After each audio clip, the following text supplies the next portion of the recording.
ओम शांति। तो आज की मुरली का टाइटल है पूरे कोर्स का सार, कथनी करनी एक करो। मुरली का डेट है 28 सितंबर 1969। तो बाप दादा कहते हैं, किस रूप में मुलाकात कर रहे हो?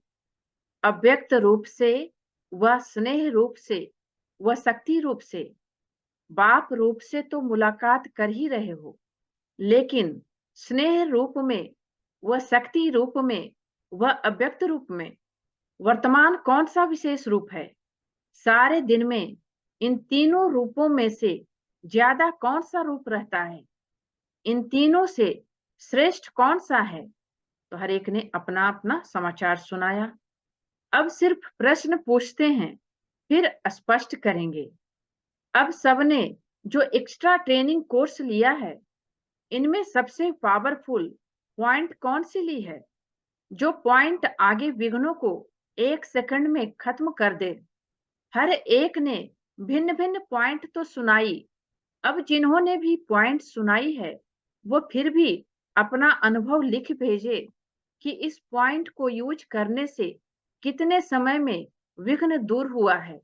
जैसे कोई दवाई, अब सर्विस जो रही है, वो कहने से नहीं होगी, लेकिन अपनी करनी से।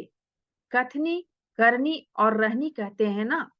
जो भी सारे दिन में आप कर्म करते हैं, घर में रहते हो, तो कथनी, करनी और रहनी तीनों ही एक हो, तब कर्मातीत अवस्था में जल्दी से जल्दी पहुंच सकेंगे।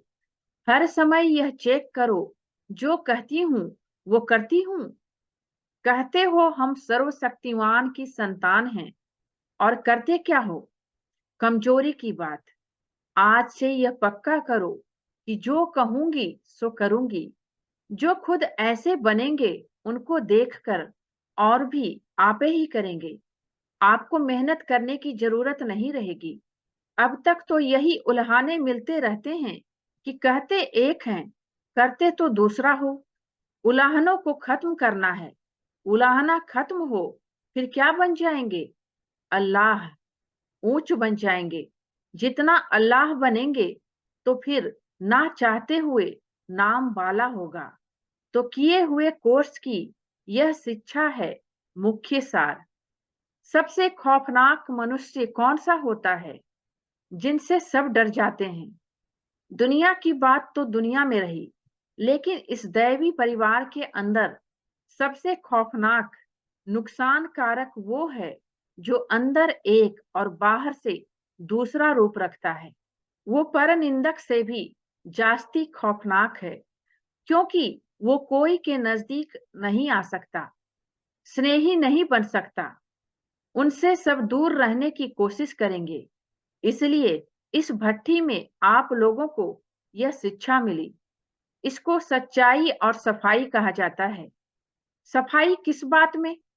सच्चाई किस बात में? इनका भी बड़ा गुह्य रहस्य है। सच्चाई जो करे वो ही वर्णन करें, जो सोचे वही वर्णन करें। बनावटी रूप नहीं। मनसा वाचा कर्मणा तीनों रूप में चाहिए। अगर मन में कोई संकल्प उत्पन्न होता है, तो उसमें भी सच्चाई चाहिए और सफाई। अंदर में कोई भी विकर्म का पिछड़ा नहीं हो। कोई भी भाव स्वभाव, पुराने संस्कारों का भी किचड़ा नहीं हो। जो ऐसी सफाई वाला होगा, वही सच्चा होगा। और जो सच्चा होता है, उनकी परख क्या होती है? जो सच्चा होगा, वह सबका प्रिय होगा। उसमें भी सबसे पहले तो वह प्रभु प्रिय होगा। सच्चे पर साहब राजी होता है, तो पहले प्रभु प्रिय होगा, फिर दैवी परिवार का प्रिय होगा। उसको कोई भी ऐसी नजर से नहीं देखेगा। उनकी नजर, वाणी में, उनके कर्म में ऐसी परिपक्वता होगी, जो कभी भी ना खुद ही डगमग होगा, ना ही दूसरों को करेगा। जो सच्चा होगा, वह प्रिय होगा। कई समझते हैं कि हम तो सच्चे हैं, लेकिन मुझे समझा नहीं जाता है। सच्चा हीरा कभी छिप थोड़े ही सकता है। इसलिए ही यह समझना मैं ऐसा हूं, परंतु मुझे ऐसा समझा नहीं जाता है। यह भी सच्चाई नहीं है। सच्चाई कभी छिप नहीं सकती है और सच्चे सबके प्रिय बन जाते हैं। कई यह भी समझते हैं कि हम नजदीक नहीं हैं, इसलिए ही प्रख्यात नहीं हैं। लेकिन जो सच्चे और पक्के होते हैं, वो दूर होते हुए भी अपनी परख छिपा नहीं सकते। कोई कितना भी दूर हो, लेकिन बाप दादा के नजदीक होगा। जो बाप के नजदीक है, वो सबके नजदीक है। तो सच्चा बनना, सफाई का सबूत चलन में दिखता है। सिर्फ समझना ही नहीं है, लेकिन कर्म में करके दिखाना है। जो कर्म हो, वो भी दूसरों के सर्विस के निमित्त हो। अपनी मनसा वाचा कर्मणा को चेक करो। आप अपने को क्या कहलवाते हो? और बाप दादा भी आप सभी को क्या टाइटल देते हैं, वह याद है? सर्विसेबल बच्चे। तो जो सर्विसेबल हैं, उनका हर संकल्प, हर शब्द, हर कर्म सर्विस ही करेगा।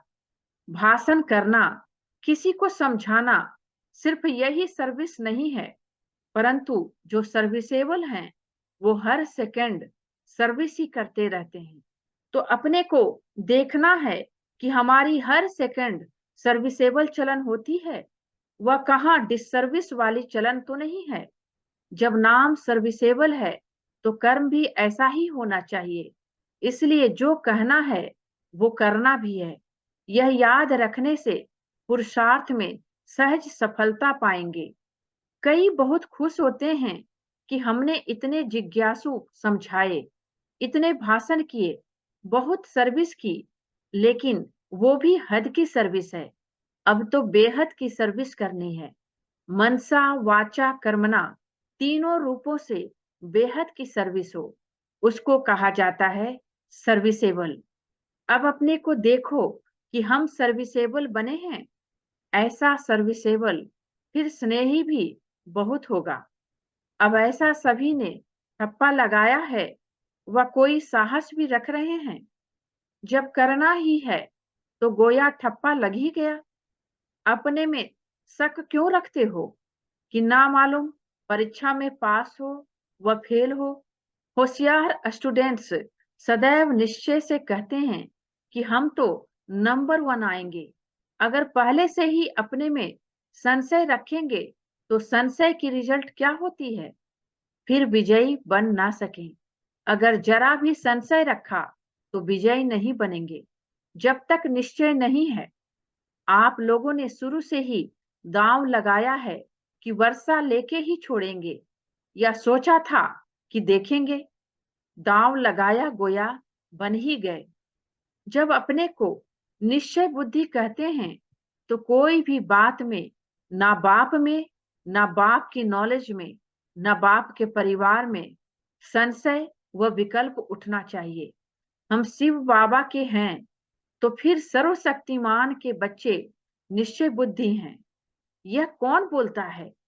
सर्वशक्तिमान के बच्चे बोलते हैं। निश्चय रखने से ही विजय हो जाएगी। भल करके अंदर समझो, ना मालूम क्या होगा, परंतु फिर भी निश्चय में विजय हो जाएगी। अगर निश्चय नहीं है, तो आपका कर्म भी वैसा ही चलेगा। निश्चय रखेंगे कि हमको करना ही है, तो कर्म भी वैसा ही होगा। अगर ख्याल करेंगे कि अच्छा देखेंगे, करेंगे, तो कर्म भी ढीला ही चलेगा। कभी भी अपने में कमजोरी की, संशय की फीलिंग नहीं आनी चाहिए। कमजोरी के संकल्प ही संशय है। अब कहाँ तक यह पुराने संस्कार और संकल्प रहे? पुराने संस्कार भी नहीं। संस्कार तो मोटी चीज है, लेकिन पुराने संकल्प खत्म होने चाहिए।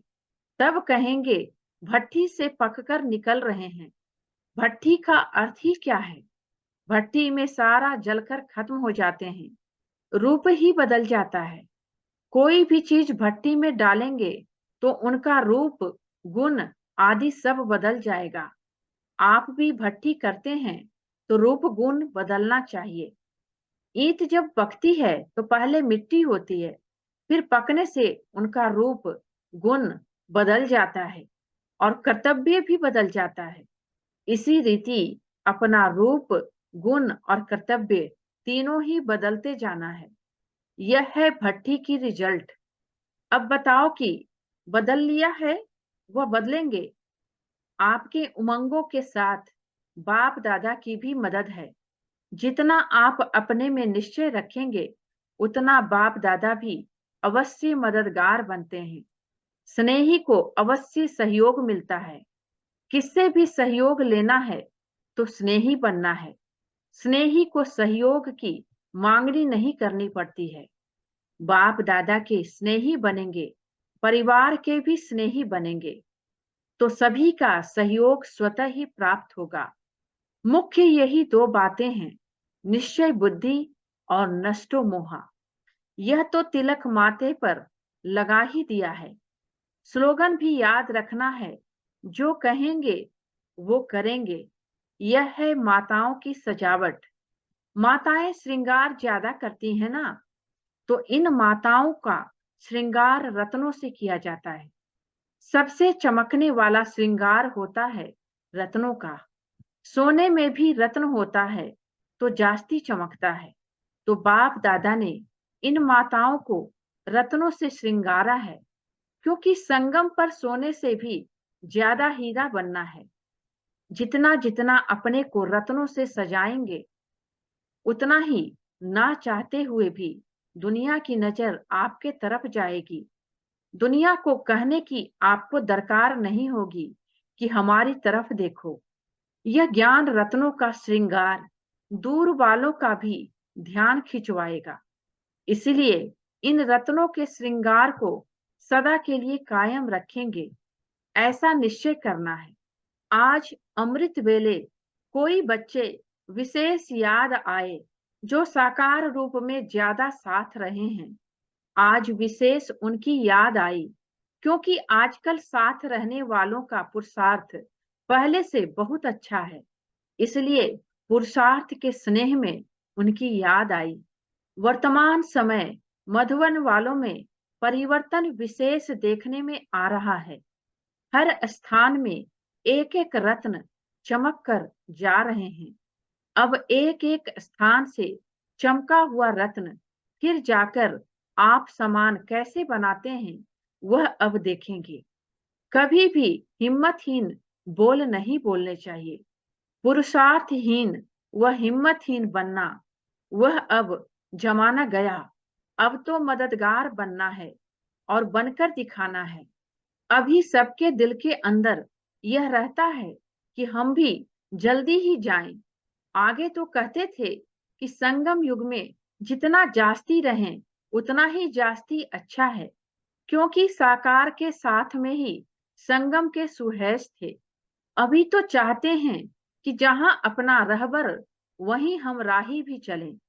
तुम लोगों की चलन वाणी से भी ज्यादा सर्विस करेगी। डबल सर्विस में सफलता होगी, तभी डबल ताज मिलेगा। बोलो, सिंगल ताजधारी बनना है या डबल, कि बने ही हुए हैं? शक्ति रूप बनने का साधन क्या है? शक्ति रूप तभी बन सकेंगे जबकि अव्यक्त स्थिति होगी। अव्यक्त स्थिति में रहकर भल व्यक्त में आते भी हैं, तो सिर्फ सर्विस अर्थ। सर्विस समाप्त हुई तो फिर अव्यक्त स्थिति में रहना, ऐसा अभ्यास रखना है। जो बलि चढ़ जाता है, उनको रिटर्न में क्या मिलता है? बलि चढ़ने वालों को ईश्वरीय बल बहुत मिलता है। जो संपूर्ण स्वाहा होते हैं, वही सदा सुहागिन बनते हैं। उनका सुहाग खत्म नहीं होता है। जो सदा सुहागिन होते हैं, उनकी अविनाशी बिंदी सदैव होती है। आत्म स्थिति में स्थित रहने की बिंदी सदा सुहागिन को हर समय मस्तिष्क में याद रहती है। सदा सुहागिन की और कौन सी निशानी होती है? एक तो बिंदी, दूसरा कंगन होता है। वो है संगम रूपी कंगन। दोनों कभी भी नहीं उतारेंगे। संगम के कंगन उतार देने से सुहाग खत्म हो जाता है। अभी विशेष कमाल की सर्विस करनी है। जो अपने संग से सबको ऐसा रंग लगाओ जो कि कभी उतर नहीं सके। म्यूजियम में तो सिर्फ संदेश लेकर चले जाते हैं, लेकिन अब यह ध्यान रखना है कि हमारे संग का रंग इतना तो अविनाशी रहे, जो कि कभी भी वह उतर नहीं सके। अभी जंप देकर आगे जाना है। पहले था सिर्फ चलने का समय, फिर दौड़ने का समय भी आया। अभी तो है जंप का समय। अगर दौड़कर पहुंचने की कोशिश करेंगे तो टू लेट हो जाएंगे। जंप देने में तो समय नहीं लगता। एक रस अवस्था में रहने लिए एक ही शुद्ध संकल्प रखना है। वो कौन सा एक? एक तो स्नेही बनना, दूसरा सर्विसेबल हूं। बस इनके बिना और कोई संकल्प नहीं। सर्विसेबल को सर्विस का ही संकल्प चलेगा। भट्टी का जो लक्ष्य है कि खुद बदलकर औरों को बदलना है, यह लक्ष्य सदैव याद रखना है। यह है निश्चय की छाप। आप पर कौन सा छाप लगा है? निश्चय बुद्धि, नष्टो मोहा और सर्विसेबल का। यह त्रिमूर्ति छाप की निशानी लगी हुई है। यह अपनी निशानी कायम रखनी है। आप समान औरों को अपने से भी ऊंच बनाना है, कम नहीं। हमसे ऊंचा कोई बने, यह भी तो अपनी ऊंचाई है ना। अच्छा, ओम शांति। तो थैंक यू बाबा का, और थैंक यू आप सबका। ओम शांति।